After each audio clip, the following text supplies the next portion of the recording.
మనకు దెయ్యాలంటే భయం. కానీ ఒక దీవి మొత్తం దెయ్యాలదే అయితే? అక్కడ్నుంచి బయటపడ్డం అసాధ్యమైతే? మీరు మీ స్నేహితులతో సరదాగా వెళ్ళిన ట్రిప్ కొన్ని గంటల్లోనే ప్రాణాల కోసం చేసే పోరాటంగా మారితే? ఈరోజు మనం మాట్లాడుకోబోయే సినిమా 'పులవ్ హంటు'. ఈ సినిమా నిజంగా భయపెడుతుందా? లేక సాధారణ హారర్ సినిమాలా అనిపిస్తుందా? చివరి వరకు చూద్దాం. 'పులవ్ హాంటు' అనేది ఇండోనేషియా హారర్ సినిమా. ఈ సినిమా పూర్తిగా ఒక రహస్యమైన దీవి చుట్టూ తిరుగుతుంది. ఇది జంప్స్కేర్స్ మాత్రమే చూపించే సినిమా కాదు. దీవి చరిత్ర, అక్కడి శాపం, మనుషుల భయం, వారి నిర్ణయాలు వీటన్నిటినీ కలిపి ఒక సర్వైవల్ హారర్ అనుభూతిని ఇస్తుంది.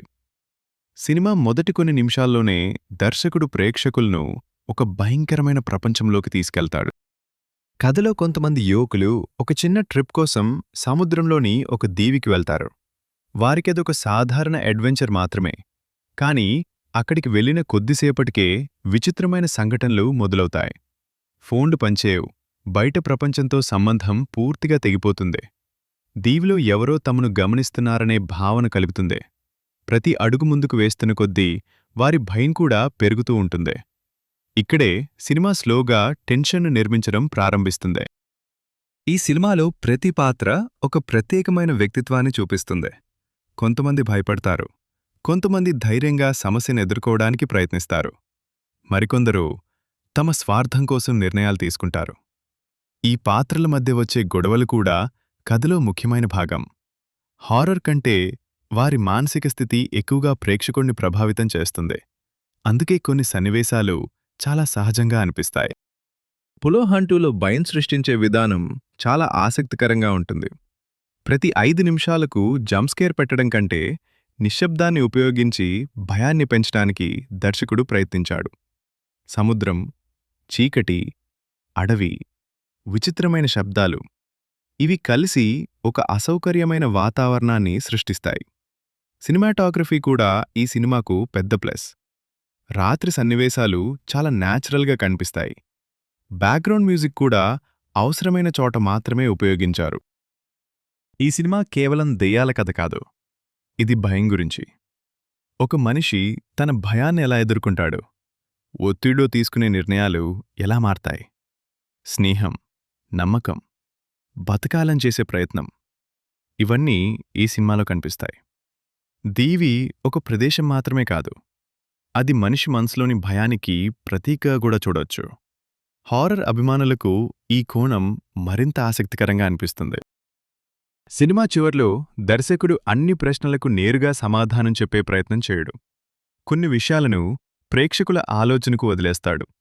ఇది కొంతమందికి నచ్చొచ్చు, మరికొంతమందికి క్లారిటీ తక్కువగా అనిపించొచ్చు. అయితే చివరి కొన్ని నిమిషాలు సినిమా మొత్తం చూసిన అనుభూతిని మరో స్థాయికి తీసుకెళ్తాయి. మీకు ఫాస్ట్ జంప్స్కేర్స్ మాత్రమే కావాలంటే ఈ సినిమా కొంచెం నెమ్మదిగా అనిపించొచ్చు.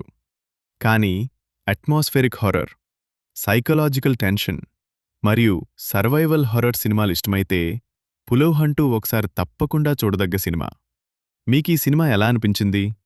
హారర్లో మీకెక్కువగా నచ్చేది గోస్ట్ హారర్నా, సైకలాజికల్ హారర్నా, లేక సర్వైవల్ హారర్నా? మీ అభిప్రాయాన్ని కామెంట్లో చెప్పండి. జాంబీ సినిమాలు చాలా చూసాం. కానీ నవ్విస్తూనే భయపెట్టే జాంబీ సినిమా చూసారా? ఒక వైరస్ వల్ల మొత్తం నగరం జాంబీలతో నిండిపోతుంది. ప్రాణాలు కాపాడుకోవాలంటే పారిపోవడమే కాదు, పోరాడాలి కూడా.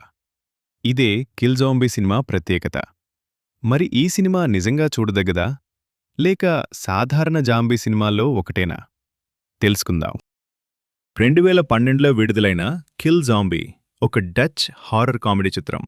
ఈ సినిమాకు దర్శకత్వం వహించినవారు మార్థైన్ స్మిత్స్ మరియు ఎర్విన్ వాండెన్ ఎష్హాఫ్. కథ ఆమ్స్టర్డామ్ వెస్ట్ ప్రాంతంలో జరుగుతుంది. ఒక రహస్య వైరస్ కారణంగా సాధారణ ప్రజలు రక్తపిపాసి జాంబీలుగా మారిపోతారు. సినిమా ఉద్దేశం నిజమైన భయం కంటే వినోదం మరియు బ్లాక్ కామెడీని అందించడం. కథలో సాధారణ జీవితాన్ని గడుపుతున్న కొంతమంది వ్యక్తులు అకస్మాత్తుగా ఒక పెద్ద విపత్తులో చిక్కుకుంటారు. నగరంలో ఒక విచిత్రమైన వైరస్ వ్యాపిస్తుంది. మొదట కొద్దిమంది మాత్రమే ప్రభావితమవుతారు, కానీ గంటల వ్యవధిలోనే పరిస్థితి అదుపు తప్పిపోతుంది. రోడ్లు ఖాళీ అయిపోతాయి. ప్రతి వీధిలో జాంబీలు తిరగడం మొదలవుతుంది. బతికినవారు ఒకటై ఈ భయంకరమైన పరిస్థితి నుంచి ఎలా బయటపడాలా అని ప్రయత్నిస్తారు. ఇక్కడ్నుంచి సినిమా యాక్షన్, కామెడీ, హారర్ మూడింటినీ కలిపి ముందుకు సాగుతుంది. ఈ సినిమాలో హీరోలు సంప్రదాయ యాక్షన్ హీరోలు కాదు. వాళ్ళు కూడా సాధారణ మనుషులే. పరిస్థితులు వారిని హీరోలుగా మారుస్తాయి. ప్రతి పాత్రకు ఒక ప్రత్యేకమైన హాస్యశైలి ఉంటుంది. కొన్ని పాత్రలు చాలా ధైర్యంగా కనిపిస్తాయి. మరికొన్ని పాత్రలు భయపడుతూనే ప్రేక్షకులను నవ్విస్తాయి. ఈ గ్రూప్ మధ్య వచ్చే సంభాషణలు సినిమాకు పెద్ద ప్లస్. ఈ సినిమా పూర్తిగా సీరియస్ హారర్ కాదు. ఇది హారర్ కామెడీ జానర్కు మంచి ఉదాహరణ. జాంబీలను చూపించే విధానం కూడా చాలా ఓవర్ ది టాప్గా ఉంటుంది. చాలా యాక్షన్ సన్నివేశాలు, గోర్, విచిత్రమైన ఆయుధాలు అన్నీ కామెడీతో కలిపి చూపించారు. కొన్ని సీన్స్ ఉద్దేశపూర్వకంగానే అతిశయోక్తిగా ఉంటాయి. అందుకే ఈ సినిమాను చూసేటప్పుడు లాజిక్ కంటే వినోదాన్ని ఎక్కువగా ఆస్వాదించాలి. మొదటి చూపుకు ఇది కేవలం జాంబీ సినిమా అనిపించినా దీనిలో కొన్ని ఆసక్తికరమైన అంశాలున్నాయి. సంక్షోభ సమయంలో మనుషులు ఎలా మారిపోతారు, స్నేహం, టీంవర్క్, బతకడానికి చేసే పోరాటం ఇవి కథలో ప్రధానంగా కనిపిస్తాయి. అలాగే భయం ఉన్నా ముందుకు వెళ్లాల్సిందే అనే సందేశాన్ని కూడా సినిమా పరోక్షంగా చూపిస్తుంది. సినిమా చివర్లో యాక్షన్ మరింత వేగంగా మారుతుంది. జాంబీలతో చివరి పోరాటం ప్రేక్షకులకు మంచి ఎంటర్టైన్మెంట్ ఇస్తుందా? చివరి కొన్ని నిమిషాల్లో దర్శకులు హాస్యం మరియు హారర్ రెండింటినీ సమతుల్యంగా ఉంచే ప్రయత్నం చేశారు. మీరు సీరియస్ హారర్ సినిమా ఆశిస్తే ఇది కొంచెం భిన్నంగా అనిపించవచ్చు. కానీ ఫన్ జాంబీ మూవీగా చూస్తే మంచి అనుభవాన్ని ఇస్తుందే. మీకు ట్రైన్ టు బుసాన్ లాంటి సీరియస్ జాంబీ సినిమాలు మాత్రమే ఇష్టమైతే ఈ సినిమా స్టైల్ వేరుగా అనిపిస్తుందే. కానీ మీకు షాన్ ఆఫ్ ది డెడ్, జాంబీల్యాండ్ తరహా హారర్ కామెడీలు నచ్చితే కిల్ జాంబీ ఒకసారి తప్పకుండా చూడదగ్గ సినిమా. ఇది భయపెట్టడం కంటే ఎంటర్టైన్ చేయడంపైనే ఎక్కువ దృష్టి పెడుతుందే. మీకు ఏ జాంబీ సినిమా ఎక్కువగా నచ్చిందే? సీరియస్ జాంబీ సినిమాలా లేక హారర్ కామెడీ సినిమాలా? మీ ఫేవరెట్ జాంబీ మూవీ పేరు కామెంట్లో చెప్పండి.